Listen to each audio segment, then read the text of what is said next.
J-Work nga pala. Prediction ko, after 5 years, 5 years ba? 5 years. Magiging bading si Rapi. Magiging sikat siguro sa atin. Siguro si Ricanya dahil dun sa animation. Mas magiging mayaman. Siguro si Raimundo kasi ano siya, business minded. Ay, gusto mo na siya eh. Tapos, magkakaanak agad. Oh, sino? Siyempre, sige Luma. Ayun. Si Happy. May anak agad, no? Ano ba? Sino yung ano?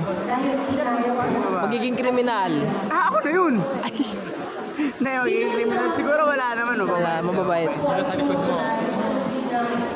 Ako, ito. Ay. Dalawa tayo. Ito pala siya, ito.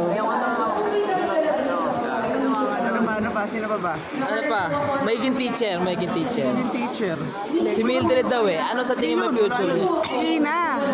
Tina? Ano maging teacher? Ano, Chinese teacher? Ata. Ah, si Ina? Ata. Teacher ata yun.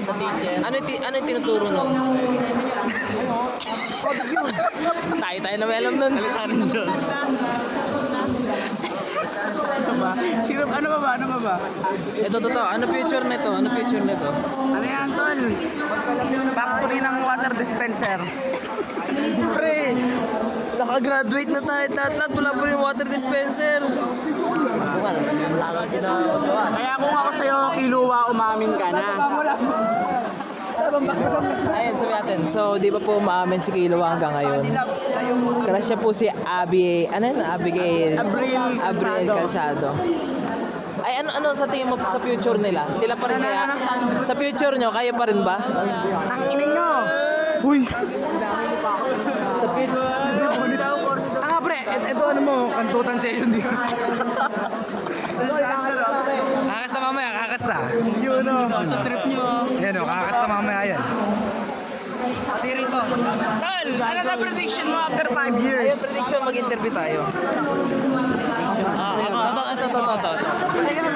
Ito.